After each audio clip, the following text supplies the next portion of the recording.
Olá, sejam todos muitíssimo bem-vindos. Estamos chegando com mais um Conversa com Orley, o nosso bate-papo semanal, quando falamos sobre empreendedorismo em suas várias facetas.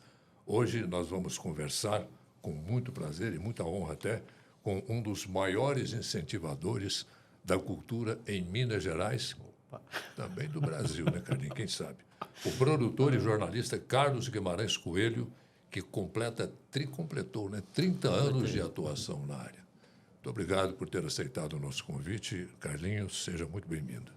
Imagina, eu que agradeço. A honra é minha, né? Você é um dos jornalistas veteranos mais admirados em Uberlândia, né? Então, ser entrevistado por você é um privilégio. Muito obrigado, Carlinhos. Já vai aí meio século, né, de microfone e bancada, que não é fácil.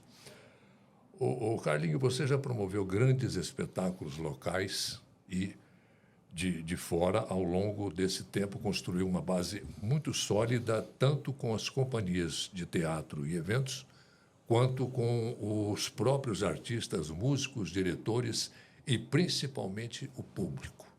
Como é que se deu, como é que se dá esse relacionamento com esse pessoal que é tão cheio de fama, cheio de luzes e tudo mais?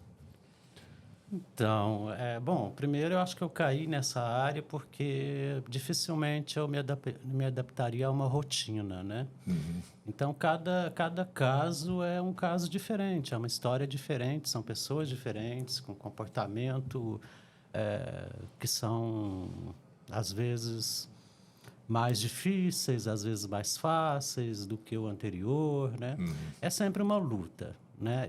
Eu costumo, às vezes, assim, em algumas produções, falar: não trabalho mais nessa área, até surgir a próxima, né? Uhum. Que a gente também não consegue se livrar disso, né? O Antônio Abujamra dizia que é o veneno do teatro, né? O veneno da cultura. É a cachaça. Você fica viciado mesmo. E eu sou, de certa forma, eu não consigo sair desse meio, é o que me move e também não sei por que eu caí nele. Às vezes eu acho que já vem até do berço, assim, uma coisa que parece que já era mesmo para estar ali, né? O interessante, Paulinho, o Carlinhos, é que você que nessa área de teatro, eu na área de jornalismo, eu falo a mesma coisa, que a gente brinca no meio nosso que é uma cachaça. Você entra nisso, você não sai mais.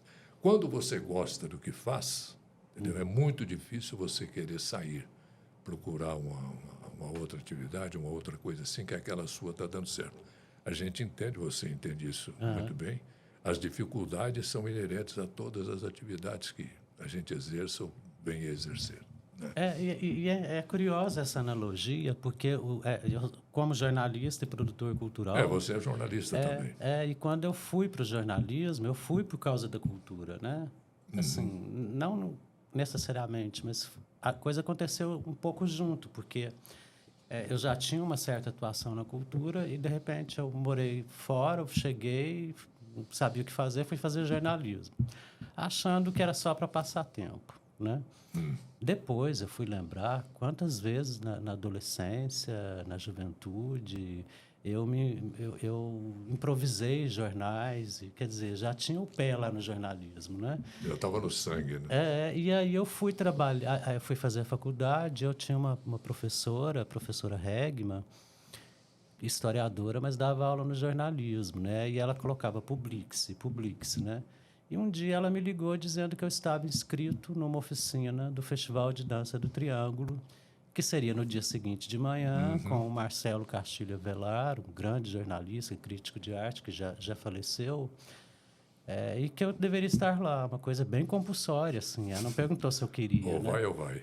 No dia seguinte eu estava lá, de lá eu já fui fazer outros trabalhos para a Secretaria Municipal de Cultura e já fui junto também, paralelamente, para a redação do Correio, e não parei mais com jornalismo, entendeu? Mesmo com produção, paralelamente, eu presto serviço para o Celso Machado, faço a revista, a publicação Almanac, entre outras publicações que ele faz, né? Eu acompanho bem seu trabalho. Mas sempre o link entre cultura, e mesmo quando eu fui para a redação, chegou uma hora que o Maurício Ricardo, que era o meu editor-chefe, falou, não, você não pode ficar na reportagem geral, você tem que ficar, você tem que ficar no caderno revista. Eu fui para o caderno revista, depois fui editor do caderno. Setorizou. Quer dizer, porque parece que é uma coisa que está na minha natureza, né? Assim, focar na cultura, recortar a cultura, falar sobre a cultura, né? O Carlinhos, é muito difícil empreender como um promotor de artes num país onde conhecidamente o setor não é tão reconhecido. É uma batalha. Cada produção é uma batalha, mas no geral é muita luta mesmo, né?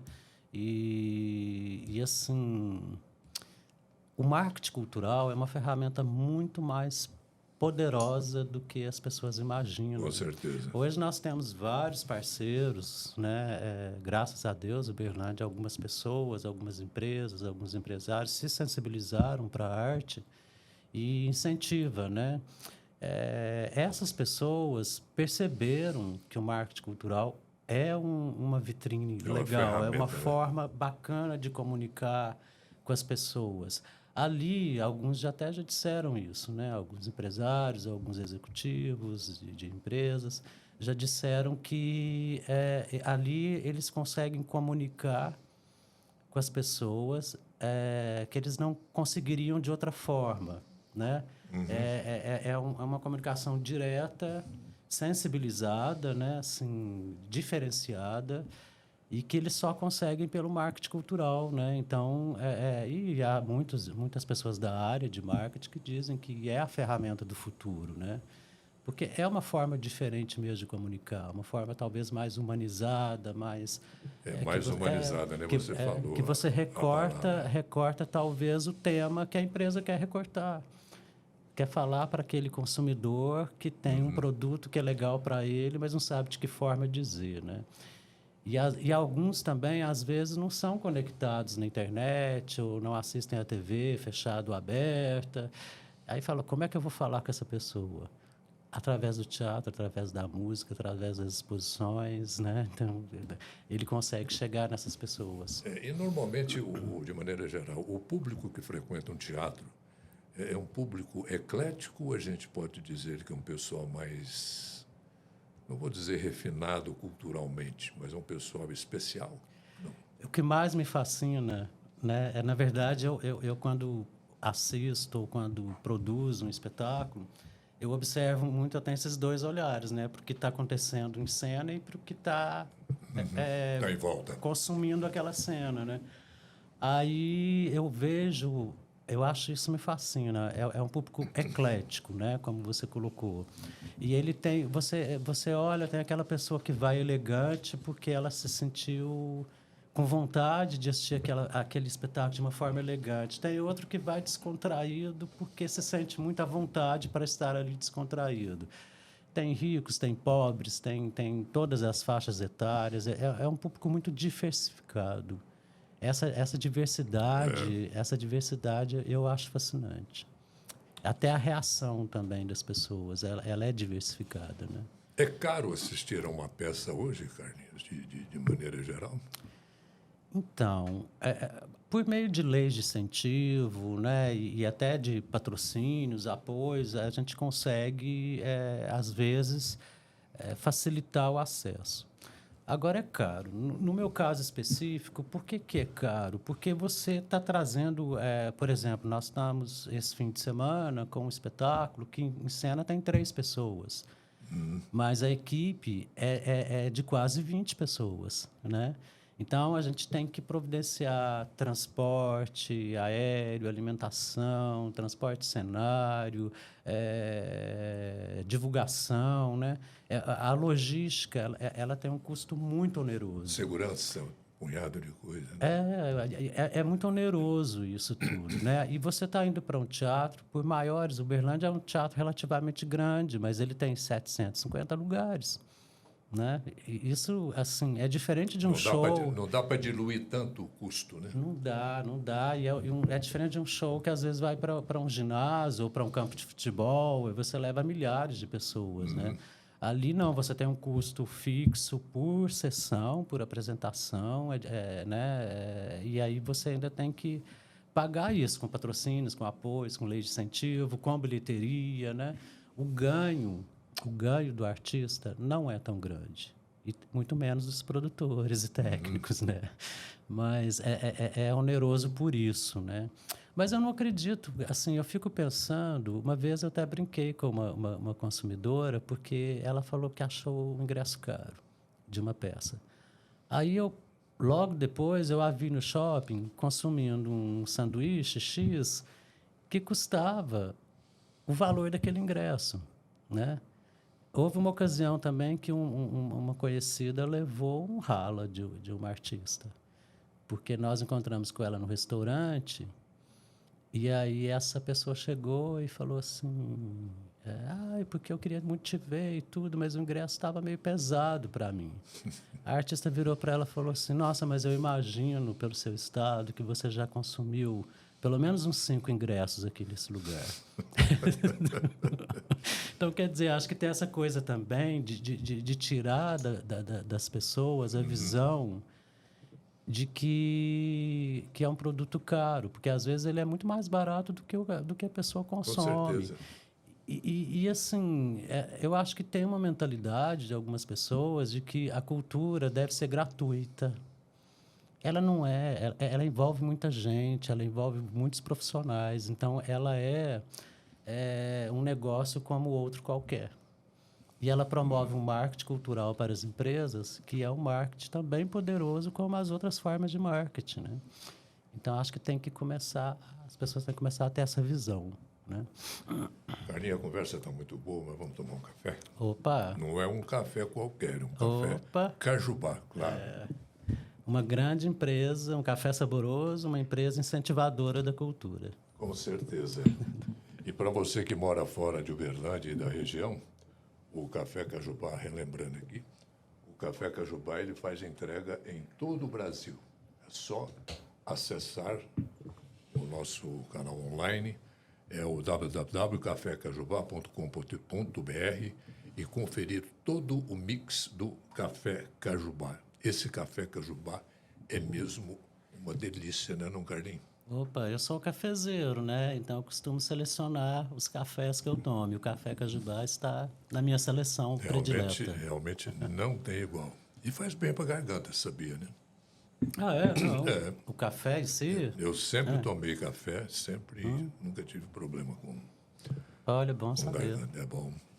Dizem que traz problema de refluxo, mas eu acho que isso é lenda. Eu tomo muito café, não tem refluxo.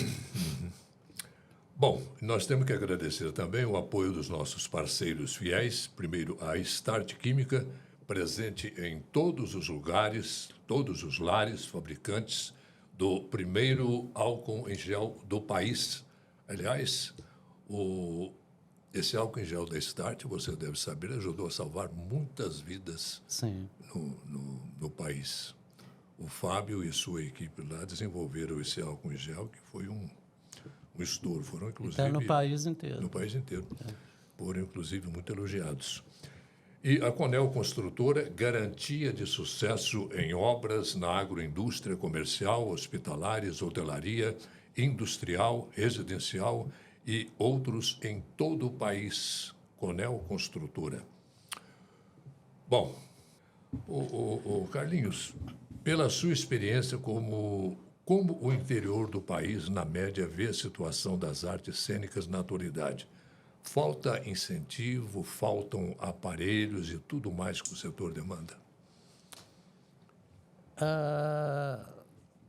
Então, eu acho assim, eu sou muito otimista, né, Riley?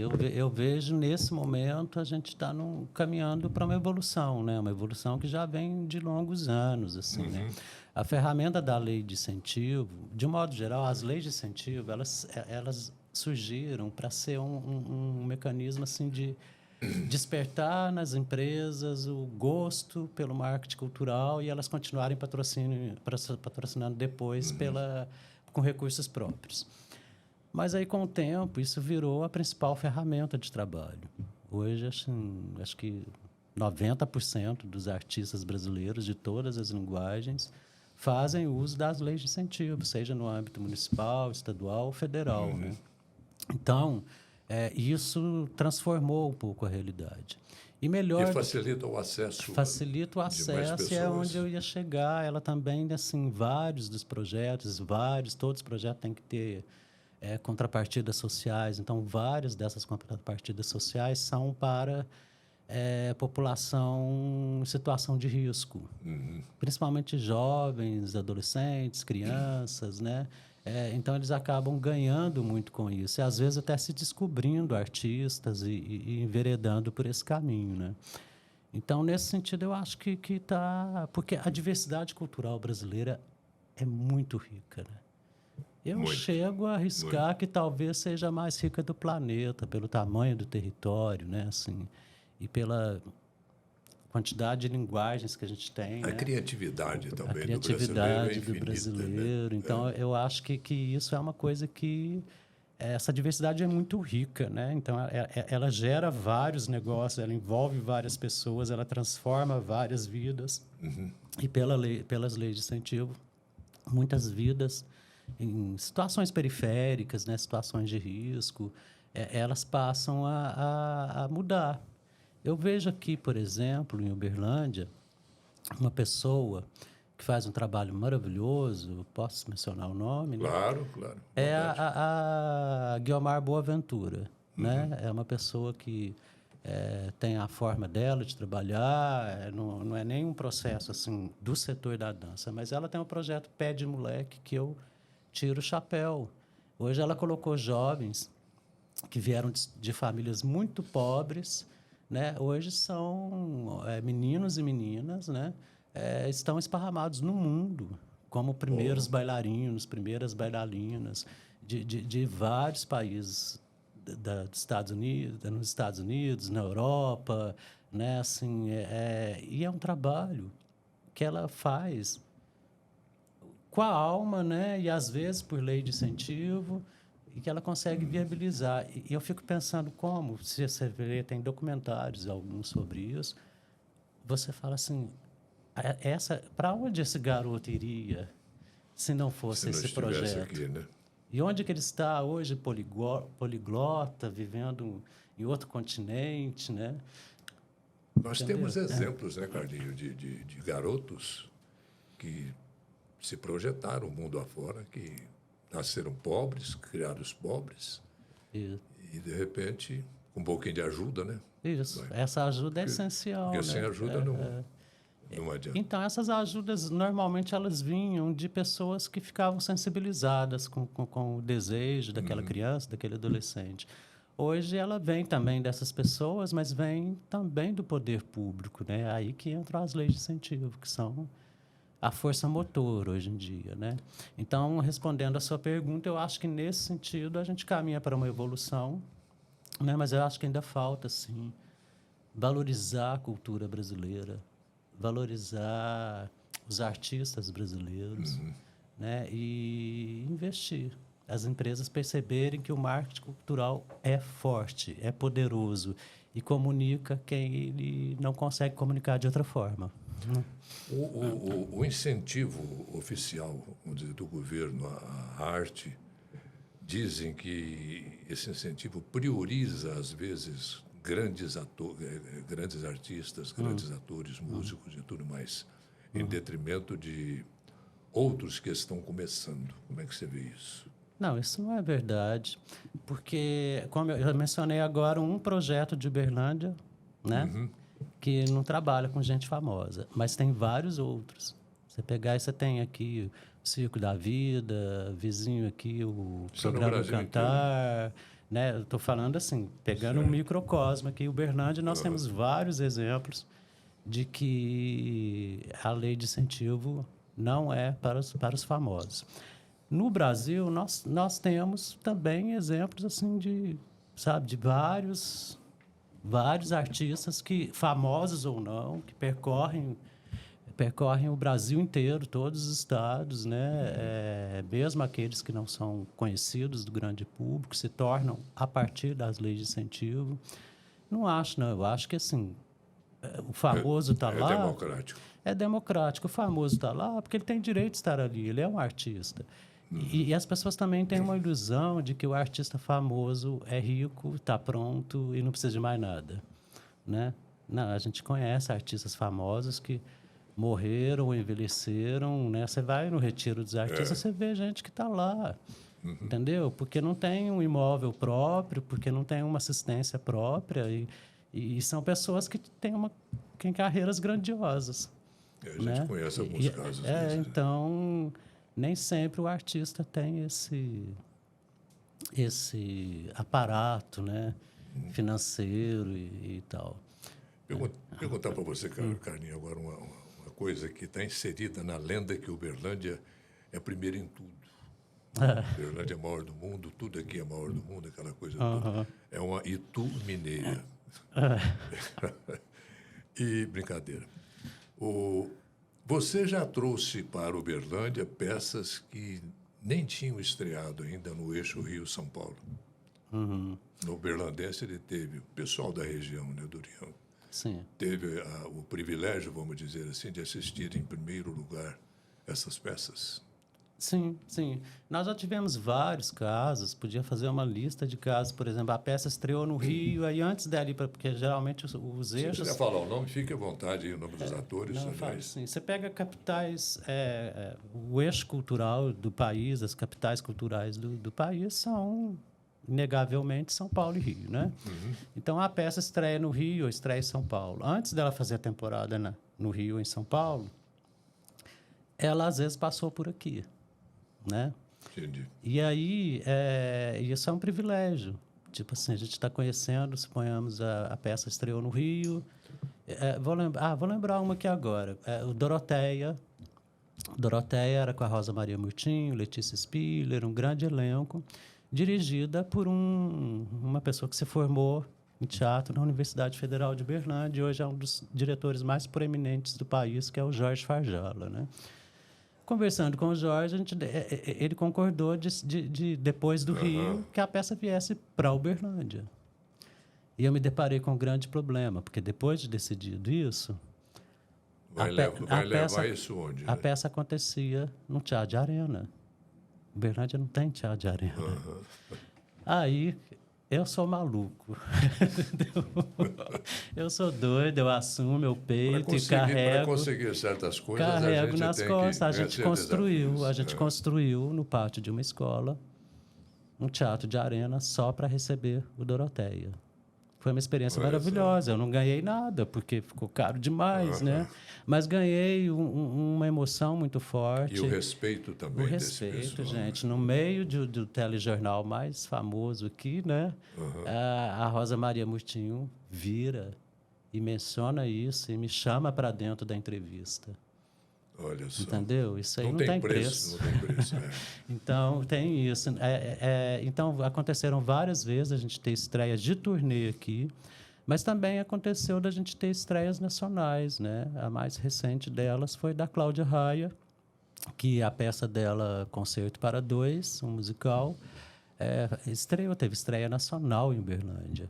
Isso, assim, e é incrível isso, porque até me sinto privilegiado, porque foi uma escolha mesmo, porque ali ela tem cidades maiores, capitais maiores, teatros maiores, que a querem ali, fazendo aquela estreia. Com certeza. E ela decidiu vir para Uberlândia, né? São coisas muito... É um privilégio, né? Um privilégio, um privilégio. Assim como foi no ano passado, que foi um ano muito louco, o gás da pós-pandemia, a gente fez 14 eventos, grandiosos todos, mas a gente teve o privilégio também de trazer, pela última vez, né, a Gal Costa. E ela tinha vindo antes da pandemia. A despedida dela foi aqui, né? Não, ela foi o último show, mas não foi o último show, o último show que ela estava, até a última turnê dela. Pois é. Mas foi poucos meses antes dela morrer. Ela morreu, acho que em novembro, e ela esteve em Uberlândia, se não me engano, julho, né? Então, mas assim, foi um show belíssimo e até hoje as pessoas, quando sai uma notícia da Gal na internet, as pessoas... comentam, falam, nossa, Carlinhos, que bom que você me fez despedir dela, entendeu? E era, por exemplo, para aquela turnê, ela só estava indo para lugares enormes. Só uma cidade tinha teatro, mas era um teatro que tinha 1.400 lugares. E aí Dobro de Uberlândia, né? mas aí a gente conseguiu convencer o produtor, e o produtor conseguiu convencer o resto da equipe e a própria Gal, e eles acabaram vindo para Uberlândia e foi um presente isso, né? Então tem situações assim de ineditismo, de estreia, né, Uberlândia, a gente consegue inserir ela, inclusive o nosso projeto, o nosso programa chama Uberlândia na Rota da Cultura, né? Porque essa é a ideia, é colocar Uberlândia na rota. Esse eixo logístico de Uberlândia também deve facilitar muito, né? Muito, é uma cidade estratégica. Entre Brasília, São Paulo, Goiânia, Belo Horizonte. Olha, eu me lembro, eu mencionei lá que minha carreira jornalística começou junto com quando eu estava no Festival de Dança. O Festival de Dança é um exemplo. Ele já teve anos aqui que ele era maior que o de Joinville. O Joinville hoje é um mega festival internacional, né? E Uberlândia, em relação a Joinville, é muito mais fácil, muito mais estratégico, né? Geograficamente, é tudo muito mais tranquilo. Boas estradas, bom acesso. Então assim, mas aí não avançou, né? Não amadureceu, porque se tivesse pego o mesmo ritmo de Joinville, hoje ele estaria como Joinville, né? Infelizmente, isso não aconteceu. Dá para detectar, Carlinhos, isso é uma curiosidade que já me perguntaram, eu já senti também. Essas peças, grandes peças que você traz aqui, por exemplo, atrai muita gente da região? Ou o público é notadamente uberlandense? Atrai, eu percebo. Eu até estava conversando com a minha sócia, a Maíra. A gente tem muita venda online. Aí eu falo assim, gente, mas como assim? Essa pessoa paga a taxa de conveniência, prefere pagar e tal, né?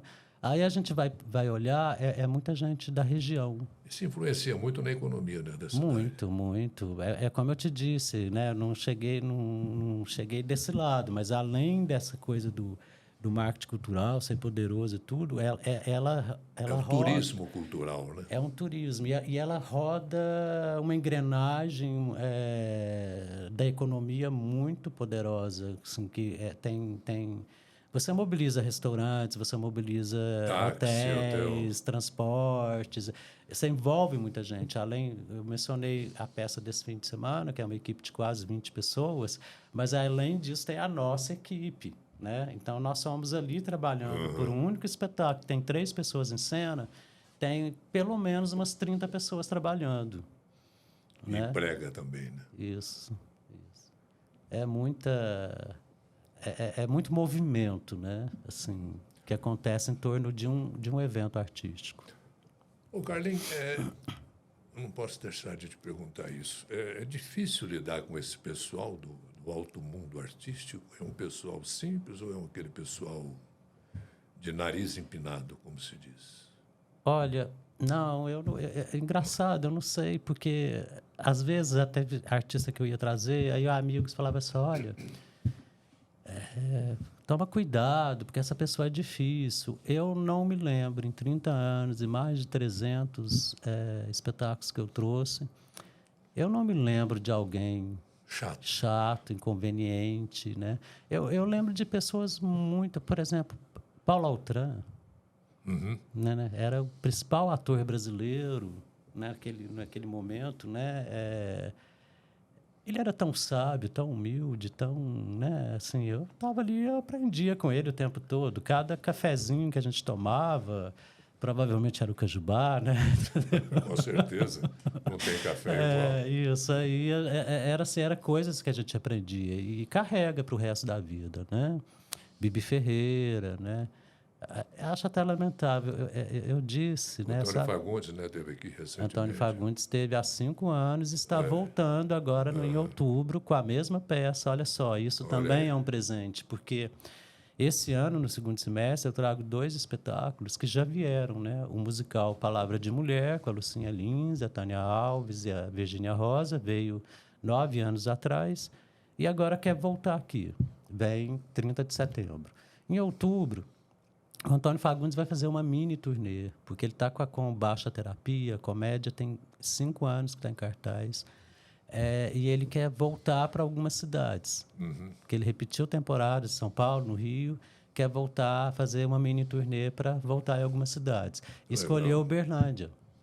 Ele e o filho dele, né? Parece que Não, o atua, filho né? dele, na verdade, nessa comédia, ele veio, mas ele, né, agora é um outro ator que faz no lugar dele, porque ele está em cartaz com uma peça ao lado do Reinaldo Gianecchini, né, que chama Herança. Acabou de estrear, está fazendo sucesso. E ele está com essa peça. Então, ele não está viajando com o pai. Mas é um presente, né? Um Antônio Fagundes querer voltar, né? Assim. Então... Carlinhos, tem artista, isso a gente ouve, a imprensa publica, as fofocas saem, tem artista que fazem exigências extraordinárias, bizarras até, antes de entrar no palco. É um que quer um travesseiro com pena de cisne africano, essas coisas. Tem muito disso mesmo? Comidas exóticas, bebidas, aquela coisa. Comigo, não. Comigo, o que a gente atravessa em termos de exigência, assim, olha, na equipe tem uma pessoa que é vegana, tem uma pessoa que não come... Isso é natural, né? Tem uma pessoa que tem alergia a glúten. A gente enfrenta esse tipo de exigência. Lá no comecinho da carreira, eu tive, sim, uma situação inusitada como cantor. Eu estava fazendo um projeto que era aniversário de um shopping, né? Tem muitos anos isso.